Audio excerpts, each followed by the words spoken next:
Hello everyone, welcome back again का सावीज़ real blog. और अभी शाम के पौने 7 बजने वाले हैं और मैं ब्लॉगिंग अभी स्टार्ट कर रही हूँ। काफ़ी टाइम से मैंने ब्लॉगिंग नहीं किया इस चैनल पे। और आप जानते ही हैं, जैसे कि मैंने पहले ब्लॉग में बताया था, आई एम वर्किंग वूमेन। तो मेरे पास एक्चुअली में टाइम नहीं होता, मुझे काव्या को पढ़ाना भी होता है। आप सोच रहे हो कि फिर भी मैं ब्लॉगिंग क्यों कर रही हूँ? मैं कुछ लर्निंग के लिए करती हूँ। और बहुत सारे मतलब प्रीवियस जो मेरा चैनल है उसमें काव्या के बारे में लोग पूछ रहे हैं कि काव्या को क्या हुआ है, तो वही मैं बताना चाहती थी। जो मेरी डॉटर है उसको काफ़ी सारे हेल्थ इश्यूज़ हैं सिंस बर्थ। तो उसकी वजह से इसका जो प्रॉब्लम है, हियरिंग लॉस है। हियरिंग लॉस का भी रीज़न है, उसको मैक्रोशिया है। एंड मैक्रोशिया वो होता है कि इसमें ईयर्स डेवलप नहीं होते, एब्सेंट ईयर है। तो इस वजह से जब वो सुन नहीं पाती तो वो बोल नहीं पाती क्लैरिटी। वो बोल सकते, बट जो हियरिंग एड है वो आई थिंक $9,000 का एक आता है और टाइम टू टाइम वो ख़राब भी होता है। तो काव्या को डोनेटेड यूज़ कर रही है अभी। तो जिस कंपनी का यूज़ करती है उस कंपनी का लाइसेंस नहीं है दिल्ली में। दिल्ली नहीं, उस कंपनी को अभी इंडिया का लाइसेंस नहीं मिला हुआ है, तो वो अपना कोई भी प्रोडक्ट मार्केट नहीं कर सकते। तो वो डोनेटेड है, तो ये नहीं कि बिल्कुल फ्री है। टाइम टू टाइम वो ख़राब भी होती है, जैसे हमारा मोबाइल भी ख़राब होता है।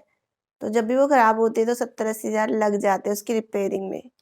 तो अभी ख़राब भी हो गई है, एक मशीन 1 मंथ हो गया है, जो हमने अभी यूएसए शिप किया है। यूएसए से वो डायरेक्ट शिप नहीं होती, वो हमारे किसी फ्रेंड के पास जाती है, क्योंकि उनके पास लाइसेंस नहीं है डायरेक्ट इंडिया में शिप करने का। फिर वो फ्रेंड हमें इंडिया भेजता है, तो शिपिंग में मेरा 7-8 हज़ार, ऑलमोस्ट 10,000 रुपीज़ लग जाता है। पहले मैं भेजती हूँ, फिर वहाँ से आता है, फ्रेंड के पास जाता है, फिर यहाँ आता है, तो बहुत ज़्यादा पैसा लगता है इन सब चीज़ों में।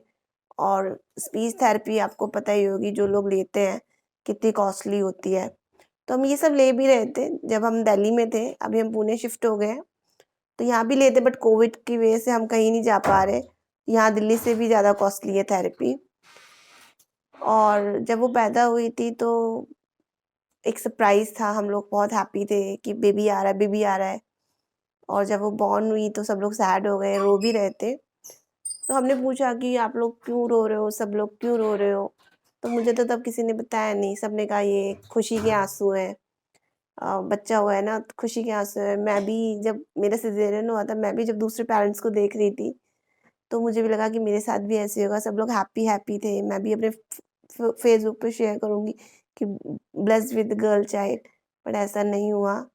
काव्या जब पैदा हुई तो डॉक्टर ने बाहर आते ही बोला शी विल नॉट सर्वाइव, बचेगी नहीं, इसको अबनॉर्मल चाइल्ड हुआ है। काफ़ी सारी चीज़ें बोली और मैक्स में हुई थी। और बहुत ही महँगी गायनेकोलॉजिस्ट से मैंने कंसल्ट किया था। मेरी सबसे बड़ी मिस्टेक थी कि मैं उसी गायनेकोलॉजिस्ट के पास जाती रही। मैंने सेकंड गायनेकोलॉजिस्ट से कंसल्ट नहीं किया। और मैं बहुत ही ज़्यादा रश होता था उसके पास। हम पहले दिल्ली रहते थे, दिल्ली से फिर नोएडा शिफ्ट हुए। तो एटलीस्ट जब हम नोएडा शिफ्ट हुए, वो दिल्ली की थी, तो मैंने गायनेकोलॉजिस्ट चेंज नहीं की, मैं उसी के पास कंसल्ट करने जाती थी। आफ्टर माय वर्क मैं गायनेकोलॉजिस्ट के पास जाती थी 7 बजे, और 2-3 घंटे की वेटिंग में मेरा नंबर आता था। और कई बार तो मेरा सिर्फ़ उन्होंने ब्लड प्रेशर चेक किया है, और उन्होंने सिर्फ़ ब्लड प्रेशर चेक करेंगे, जो 1200 रुपीज़ फ़ीस होती थी वो ली है।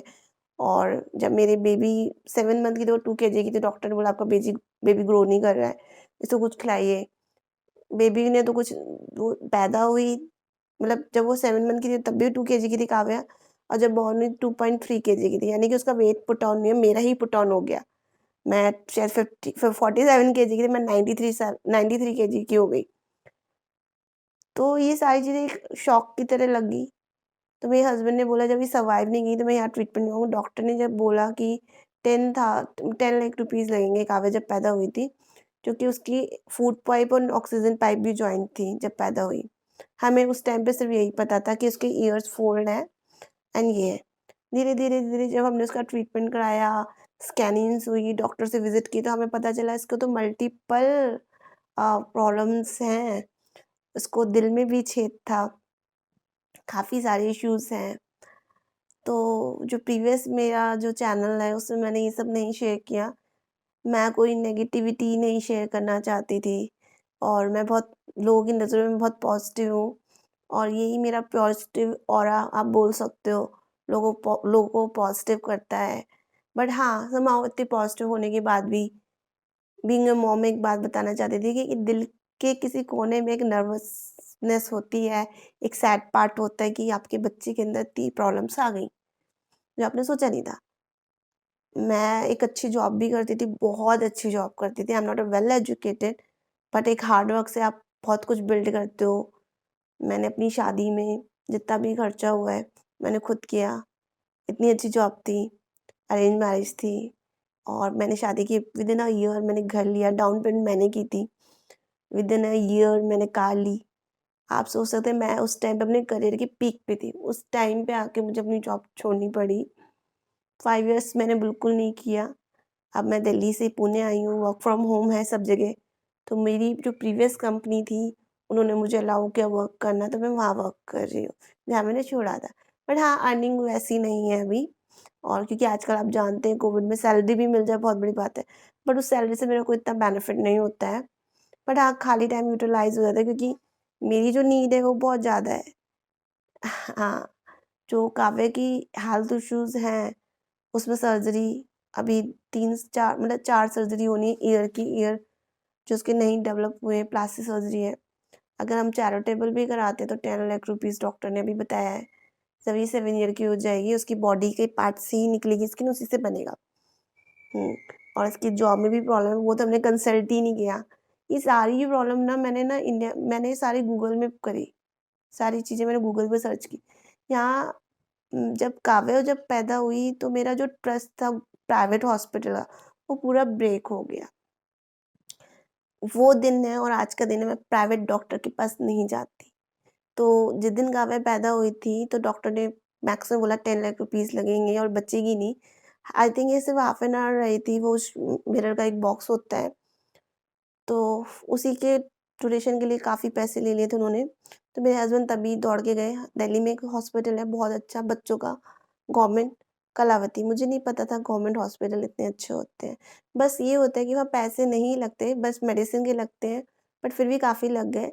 बट ये होता है कि आप जैसे प्राइवेट में आप रेस्ट कर सकते हो, सो सकते हो या वो नहीं, आपको खड़े रहना पड़ता है। आप ही को असिस्टेंट करना होता है, डॉक्टर विद 24 आवर्स रहते हैं। तो 10 डेज़ बैक वो मैं घर आई काव्या, तो उसका लाइक साइड में इतना बड़ा कट था, वो इतनी-सी थी और उसकी पूरी बॉडी में नील था और जब डिस्चार्ज कर रहे थे, तो काव्या जैसे 7 बच्चे और आए थे और वो लोग नहीं सर्वाइव किए, सिर्फ़ काव्या सर्वाइव की। उन लोगों से फूड पाइप जॉइंट था उन लोगों का विद ऑक्सीजन पाइप। जब हम साँस लेते हैं और खाने की नली और साँस लेने की नली सारी डिफरेंट होती हैं, हमारी दोनों अलग-अलग होती हैं, बट काव्या की जॉइंट थी तो सलाइवा अंदर नहीं जाता, बाहर जा रहा था। तो डॉक्टर ने किया, तो ऐसी ऐसी प्रॉब्लम वाले और भी बच्चे आए थे, 7 बच्चे थे, जिसमें काव्या सबसे ज़्यादा क्रिटिकल थी। काव्या को ईयर्स भी नहीं थे, काव्या के दिल में भी छेद था, काव्या के पैर के फिंगर में भी कुछ जॉइंट्स हैं, ओवरलैपिंग है और काव्या के साथ बहुत सारी चीज़ें और भी हैं।